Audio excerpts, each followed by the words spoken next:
Hello, എല്ലാവർക്കും നിയാനി സിസ്റ്റേഴ്സിലേക്ക് വീണ്ടും സ്വാഗതം. ഇന്ന് നമ്മൾ വന്നേക്കുന്നത് ഒരു അടിപൊളി മാംഗോ ജാമിൻ്റെ റെസിപ്പി ആയിട്ടാണ്.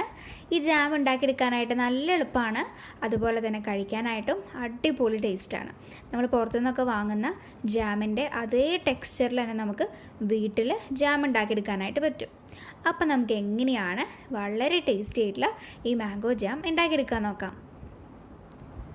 മാംഗോ ജാം ഉണ്ടാക്കാനായിട്ട് ഞാൻ ആദ്യം തന്നെ 3 വലിയ മാങ്ങ ഇതേപോലെ ക്യൂബായിട്ട് കട്ട് ചെയ്തെടുത്തിട്ടുണ്ട്. അപ്പോൾ നല്ല പഴുത്ത് നല്ല മധുരമുള്ള മാമ്പഴമാണ് കേട്ടോ ഇത്. ഇനി നമുക്ക് ജാമിന് ആവശ്യമായിട്ടുള്ള ഷുഗർ സിറപ്പ് ഉണ്ടാക്കണം. അപ്പോൾ അതിനായിട്ട് ഞാനൊരു പാത്രത്തിലേക്ക് 5 കപ്പ് വെള്ളം ഒഴിച്ച് കൊടുത്തിട്ടുണ്ട്.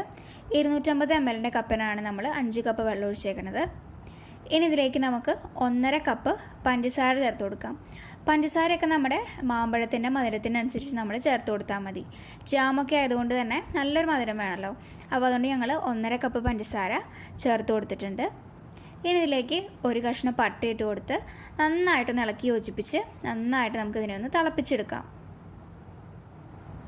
അപ്പോൾ നമ്മുടെ ഷുഗർ സിറപ്പ് ഇപ്പോൾ നന്നായിട്ട് തന്നെ തിളച്ച് നമ്മൾ ഷുഗർ സിറപ്പ് തൊട്ട് നോക്കുന്ന സമയത്ത് ഒരു വഴുവഴുപ്പ് ഫീൽ ചെയ്യുകയാണെങ്കിൽ നമ്മൾ ഷുഗർ സിറപ്പിൻ്റെ ഒരു പരുവം കറക്റ്റായിട്ടുണ്ട്.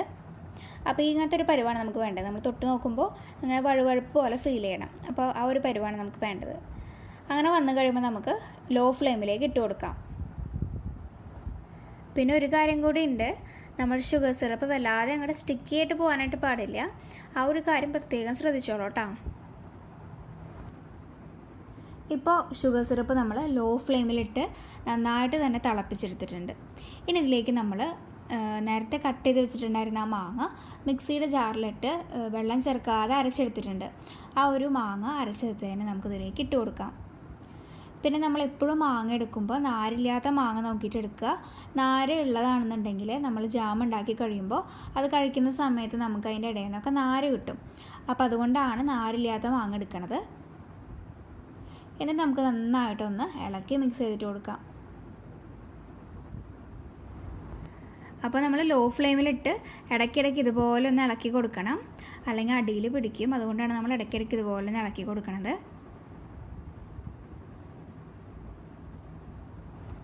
ഇടയ്ക്ക് നമ്മൾ ഇളക്കി കൊടുത്ത് ഇതുപോലത്തെ ഒരു പരുവായി വന്നിട്ടുണ്ട്. ഇങ്ങനത്തെ ഒരു പരുവായി കഴിയുമ്പോൾ നമ്മൾ അടുത്തു നിന്നൊക്കെ നീങ്ങുന്നോളോ, അല്ലെങ്കിൽ നമ്മുടെ കൈമയ്ക്കൊക്കെ തെറിക്കൂട്ടോ. ഇപ്പോൾ നമ്മുടെ മാംഗോ ജാം ഇവിടെ റെഡി ആയിക്കൊണ്ടിരിക്കുകയാണ്. ഇപ്പോൾ കുറച്ചൊന്ന് തിക്കായി വന്നിട്ടുണ്ട്, നിങ്ങൾക്ക് കാണാൻ പറ്റുന്നുണ്ടാവും. അപ്പോൾ ഈ ഒരു പരുവല്ലാട്ടോ നമുക്ക് വേണ്ടത്. നമുക്ക് കുറച്ചും കൂടി ഒന്ന് തിക്കായിട്ട് വരണം. നമ്മുടെ പാത്രത്തിൽ നിന്നൊക്കെ വിട്ട് വരുന്നൊരു പരുവുണ്ടല്ലോ, ആ ഒരു പരുവാണ് നമുക്ക് വേണ്ടത്. അപ്പോൾ ആ ഒരു തിക്നെസ് വരുന്ന വരയ്ക്ക് നമുക്കിതൊന്ന് ഇളക്കി കൊടുക്കാം. ഇതെല്ലാം നമ്മൾ ലോ ഫ്ലെയിമിലിട്ടിട്ടാണ് കേട്ടോ ചെയ്തെടുക്കുന്നത്. ഇപ്പോൾ നമ്മുടെ മാംഗോ ജാം ഇവിടെ റെഡി ആയി വന്നിട്ടുണ്ട്. അപ്പോൾ ഈ ഒരു പരുവാണ് നമുക്ക് വേണ്ടത്. ഇപ്പോൾ ഇത് നേരത്തെക്കാട്ടിയും കുറച്ചും കൂടെ തിക്കായി പാത്രത്തിൽ നിന്നൊക്കെ വിട്ട് വരുന്ന ഒരു പരുവായിട്ടുണ്ട്. ഇനി നമുക്ക് തണുക്കാനായിട്ട് വെക്കാം. അപ്പോൾ മാംഗോ ജാം ഒന്ന് തണുത്ത് കഴിയുമ്പോൾ ഇതുപോലെ തിക്കായിട്ട് വരും. അപ്പോൾ കുറച്ചും കൂടെ തണുക്കണം. അപ്പോൾ കുറച്ചും കൂടെ തണുത്ത് കഴിയുമ്പോൾ ഇത് കുറച്ചും കൂടെ തിക്കായിട്ട് വരും. ഇനി ഇതിന് നമുക്ക് ആ പട്ടയും മാറ്റി കൊടുക്കാം കേട്ടോ. എന്നിട്ട് നമുക്കിത് ഒരു സെർവിങ് ബൗളിലേക്ക് മാറ്റാം. അപ്പോൾ ഞാനിതൊരു പാത്രത്തിലേക്ക് മാറ്റിയിട്ടുണ്ട്. അടിപൊളി ടേസ്റ്റിൽ വളരെ പെട്ടെന്ന് തയ്യാറാക്കാൻ പറ്റിയിട്ടുള്ള ഒരു അടിപൊളി റെസിപ്പിയാണിത്. അപ്പോൾ എല്ലാവരും ഈ ജാമിൻ്റെ റെസിപ്പി ഒന്ന് ട്രൈ ചെയ്ത് നോക്കണം. നല്ല എളുപ്പമാണ് ഇത് ഉണ്ടാക്കാനായിട്ട്. നമ്മൾ ഈ ജാമിൽ കളർ ചേർത്തിയിട്ടില്ല കേട്ടോ. അപ്പോൾ നിങ്ങൾക്ക് വേണമെങ്കിൽ കുറച്ചും കൂടി കളർ വേണമെന്നുണ്ടെങ്കിൽ ഇതിൽ കളർ ചേർത്താം. അപ്പോൾ ഞങ്ങളിതിൽ ചേർത്തിയിട്ടില്ല കേട്ടോ. അപ്പോൾ എല്ലാവരും ഈ റെസിപ്പി ഒന്ന് ട്രൈ ചെയ്ത് നോക്കണം. ഇതുവരെ നമ്മുടെ ചാനൽ സബ്സ്ക്രൈബ് ചെയ്താണ് കാണുന്നതെങ്കിൽ ഒന്ന് സബ്സ്ക്രൈബ് ചെയ്തേക്കുക. തൊട്ടടുത്തുള്ള ഒരു ബെൽ ബട്ടൺ കൂടെ പ്രസ് ചെയ്യുക. പിന്നെ നമ്മുടെ വീഡിയോസൊക്കെ ഇഷ്ടപ്പെടുകയാണെങ്കിൽ ലൈക്ക് ചെയ്യുക, ഷെയർ ചെയ്യുക, കമൻറ്റ് ചെയ്യുക.